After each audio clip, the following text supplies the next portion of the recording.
The Adventures of Sherlock Holmes, by Sir Arthur Conan Doyle. Adventure 1. A Scandal in Bohemia. At 3 o'clock precisely, I was at Baker Street, but Holmes had not yet returned. The landlady informed me that he had left the house shortly after 8 o'clock in the morning. I sat down before the fire, however, with the intention of awaiting him, however long he might be. I was already deeply interested in his inquiry, for, though it was surrounded by none of the grim and strange features which were associated with the two crimes which I have already recorded, still, the nature of the case and the exalted station of his client gave it a character of its own. Indeed, apart from the nature of the investigation which my friend had on hand, there was something in his masterly grasp of a situation, and his keen, incisive reasoning, which made it a pleasure to me to study his system of work, and to follow the quick, subtle methods by which he disentangled the most inextricable mysteries. So accustomed was I to his invariable success, that the very possibility of his failing had ceased to enter into my head. It was close upon 4 before the door opened, and a drunken-looking groom, ill-kempt and side-whiskered, with an inflamed face and disreputable clothes, walked into the room. Accustomed as I was to my friend's amazing powers in the use of disguises, I had to look 3 times before I was certain that it was indeed he. With a nod he vanished into the bedroom, whence he emerged in 5 minutes, tweed-suited and respectable as of old. Putting his hands into his pockets, he stretched out his legs in front of the fire, and laughed heartily for some minutes. "Well, really!" he cried, and then he choked and laughed again until he was obliged to lie back, limp and helpless, in the chair.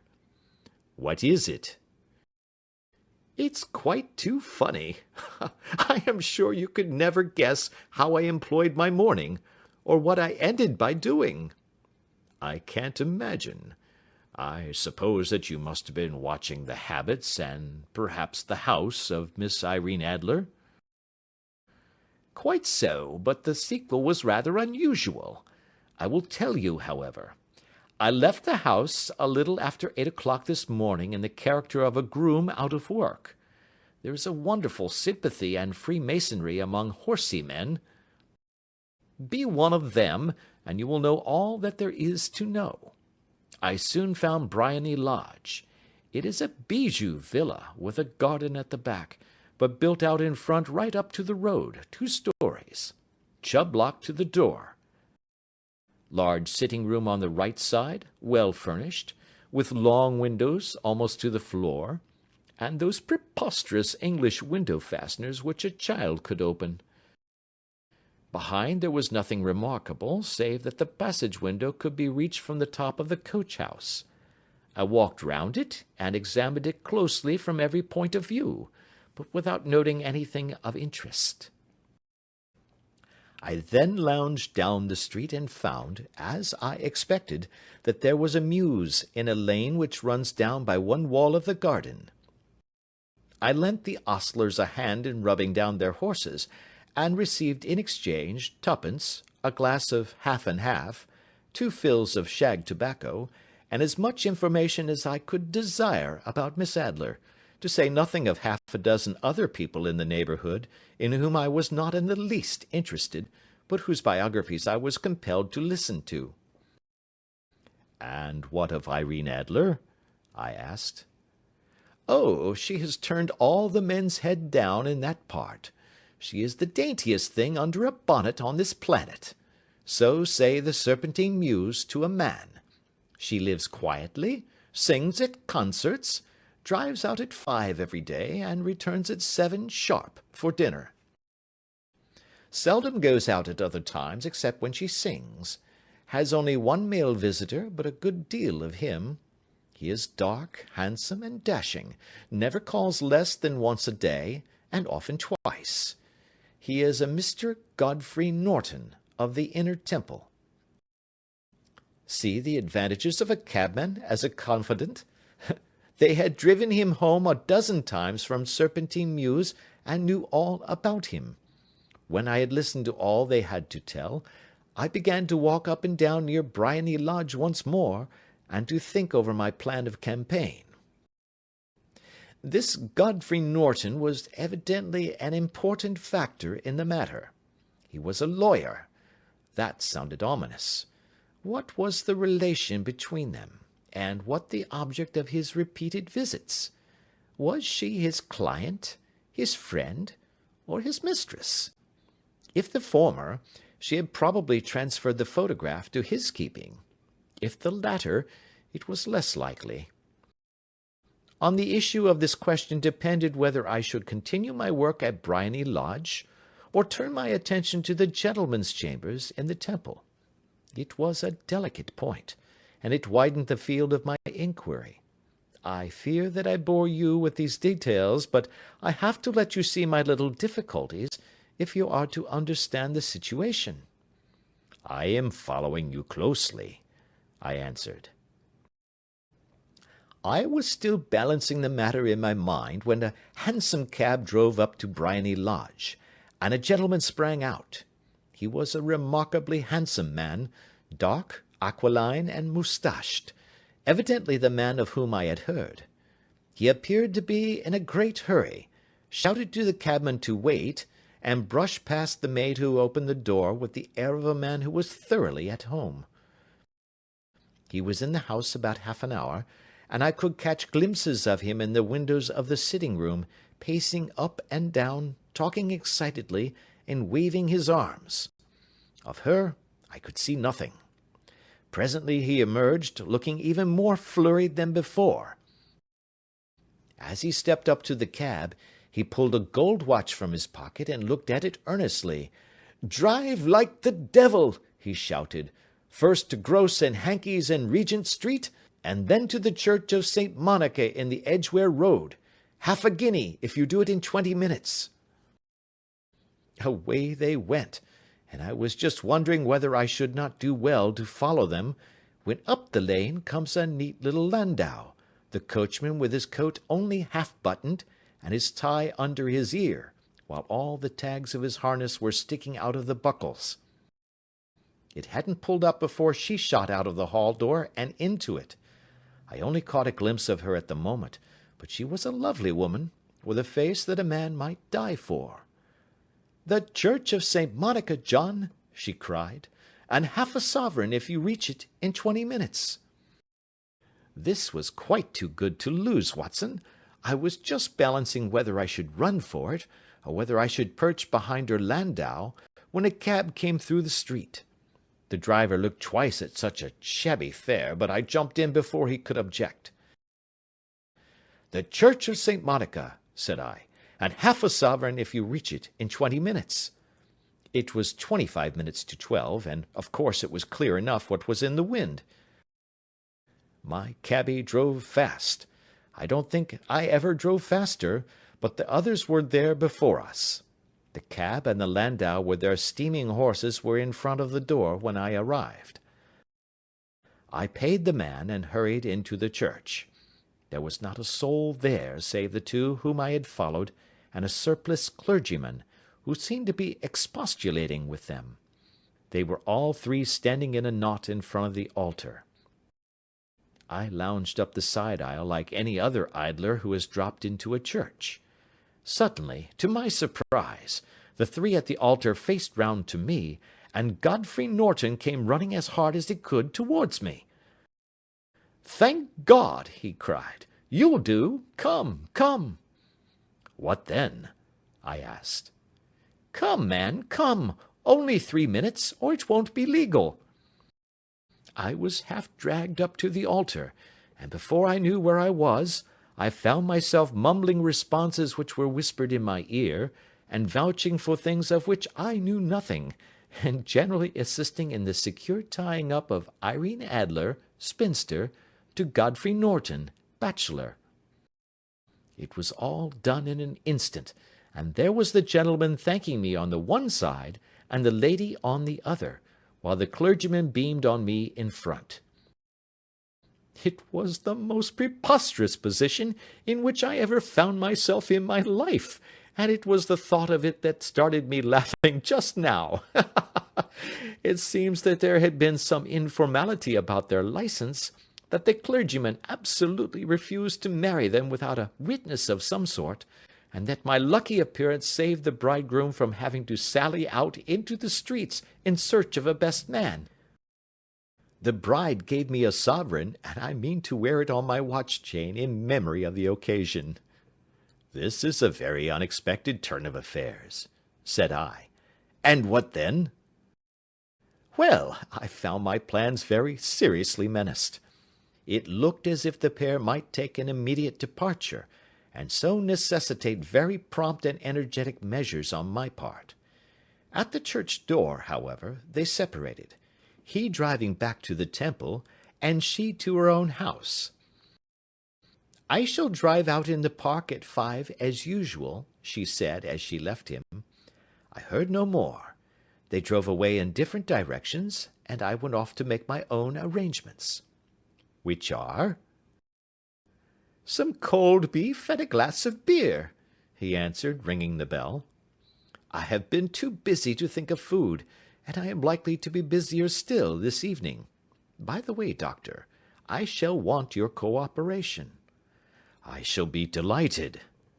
"You don't mind breaking the law?" "Not in the least." "Nor running a chance of arrest?" "Not in a good cause." "Oh, the cause is excellent." "Then I am your man." "I was sure that I might rely on you." "But what is it you wish?" "When Mrs. Turner has brought in the tray, I will make it clear to you. Now," he said, as he turned hungrily on the simple fare that our landlady had provided, "I must not discuss it while I eat, for I have not much time. It is nearly 5 now. In 2 hours we must be on the scene of action. Miss Irene, or Madame rather, returns from her drive at 7. We must be at Briony Lodge to meet her." "And what then?" "You must leave that to me. I have already arranged what is to occur. There is only one point on which I must insist. You must not interfere, come what may. You understand?" "I am to be neutral?" "To do nothing whatever. There will probably be some small unpleasantness. Do not join in it. It will end in my being conveyed into the house. 4 or 5 minutes afterwards the sitting-room window will open. You are to station yourself close to that open window." "Yes." "You are to watch me, for I will be visible to you." "Yes." "And when I raise my hand, so, you will throw into the room what I give you to throw, and will, at the same time, raise the cry of fire. You quite follow me?"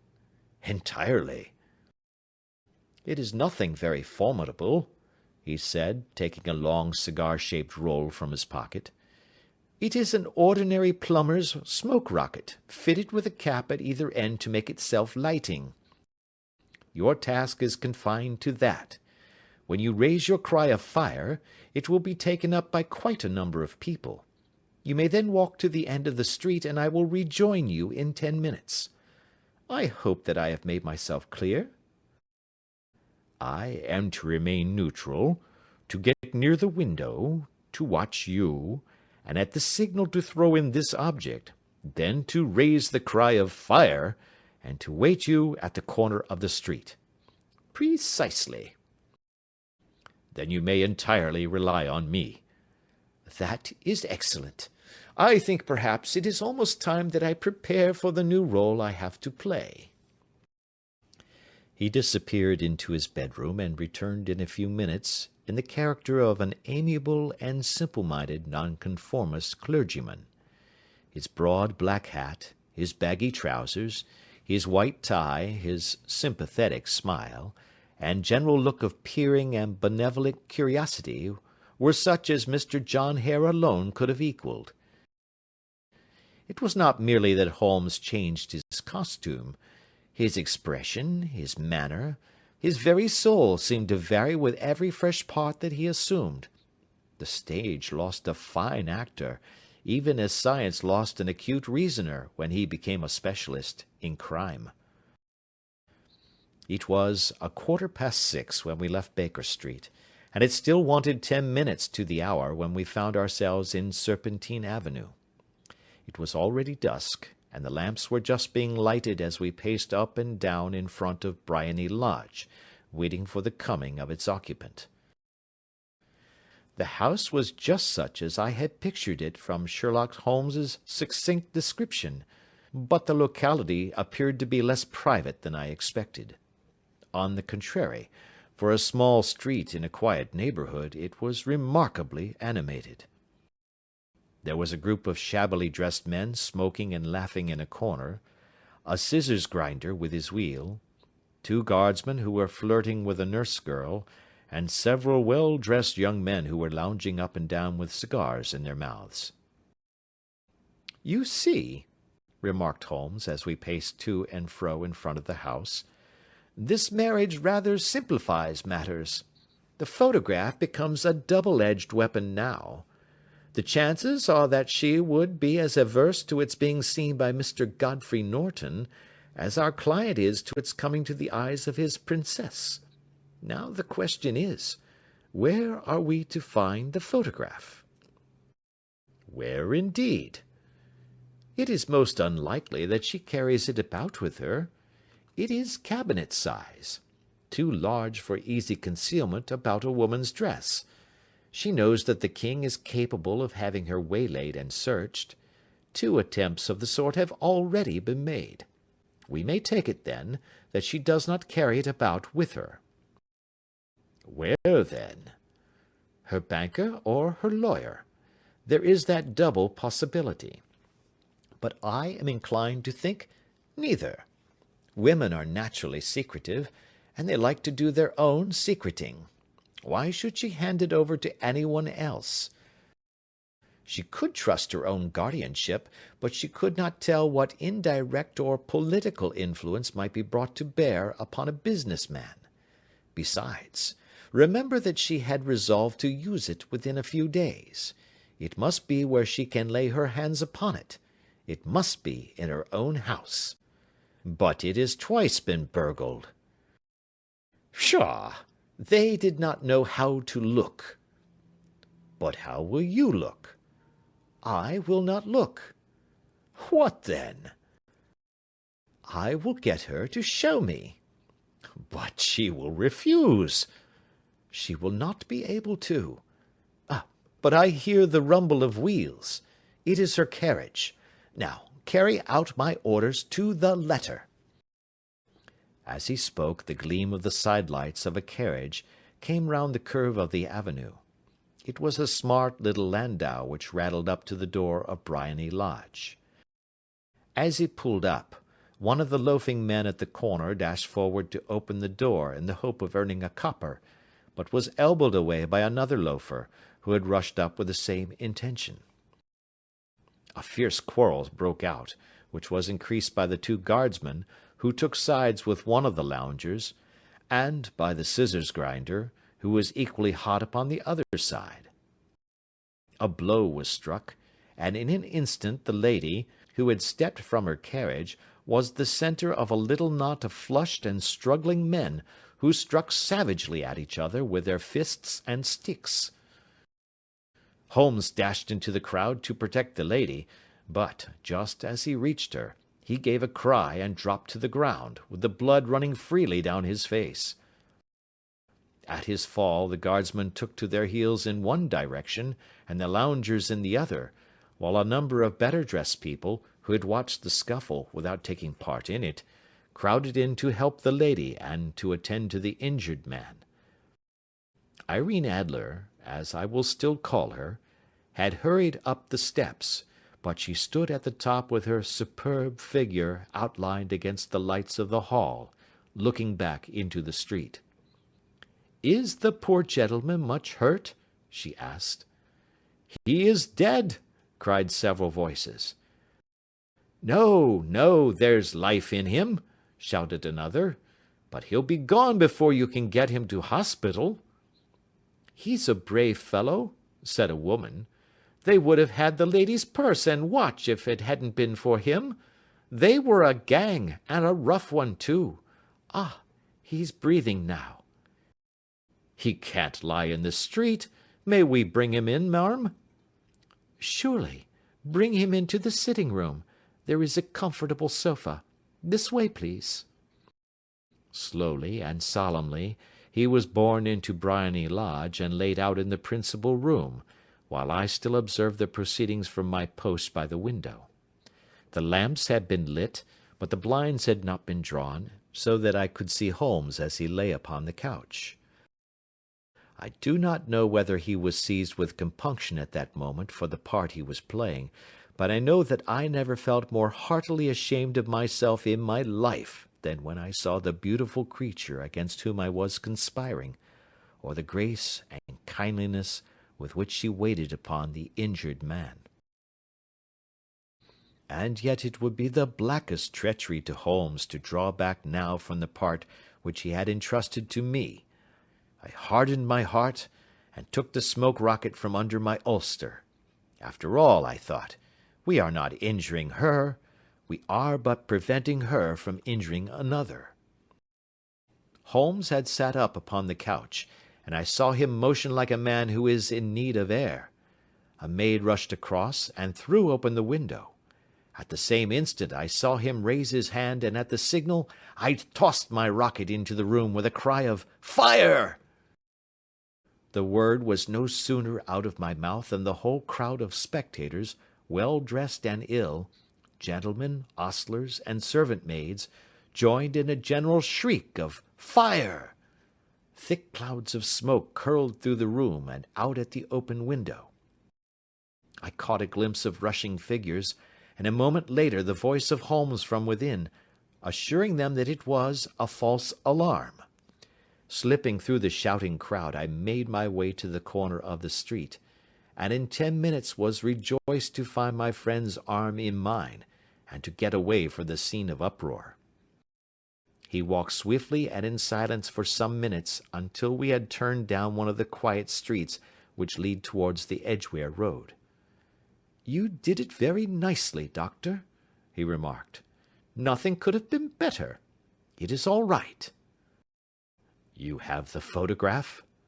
"I know where it is." "And how did you find out?" "She showed me, as I told you she would." "I am still in the dark." "I do not wish to make a mystery," said he, laughing. "The matter was perfectly simple. You, of course, saw that everyone in the street was an accomplice. They were all engaged for the evening." "I guessed as much." "Then, when the row broke out, I had a little moist red paint in the palm of my hand. I rushed forward, fell down, clapped my hand to my face, and became a piteous spectacle. It is an old trick.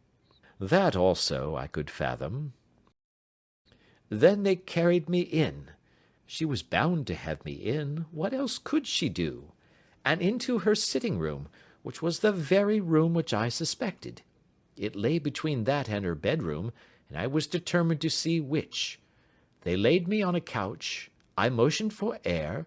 They were compelled to open the window, and you had your chance." "How did that help you?" "It was all important. When a woman thinks that her house is on fire, her instinct is at once to rush to the thing which she values most. It is a perfectly overpowering impulse, and I have more than once taken advantage of it. In the case of the Darlington substitution scandal it was of use to me, and also in the Arnsworth Castle business. A married woman grabs at her baby, an unmarried one reaches for her jewel-box. Now it was clear to me that Our Lady of to-day had nothing in the house more precious to her than what we are in quest of. She would rush to secure it. The alarm of fire was admirably done. The smoke and shouting were enough to shake nerves of steel. She responded beautifully. The photograph is in a recess behind a sliding panel just above the right bell-pull. She was there in an instant, and I caught a glimpse of it as she half drew it out. When I cried out that it was a false alarm, she replaced it, glanced at the rocket, rushed from the room, and I have not seen her since. I rose, and making my excuses, escaped from the house. I hesitated whether to attempt to secure the photograph at once, but the coachman had come in, and as he was watching me narrowly, it seemed safer to wait. A little over-precipitance may ruin all. "And now?" I asked. "Our quest is practically finished. I shall call with the king to-morrow, and with you, if you care to come with us. We will be shown into the sitting-room to wait for the lady, but it is probable that when she comes she may find neither of us nor the photograph. It might be a satisfaction to his Majesty to regain it with his own hands." "And when will you call?" "At 8 in the morning. She will not be up, so that we shall have a clear field. Besides, we must be prompt, for this marriage may mean a complete change in her life and habits. I must wire to the king without delay." We had reached Baker Street, and had stopped at the door. He was searching his pockets for the key, when someone passing said, "Good night, Mr. Sherlock Holmes." There were several people on the pavement at the time, but the greeting appeared to come from a slim youth in an ulster who had hurried by. "I've heard that voice before," said Holmes, staring down the dimly lit street. "Now, I wonder who the deuce that could have been."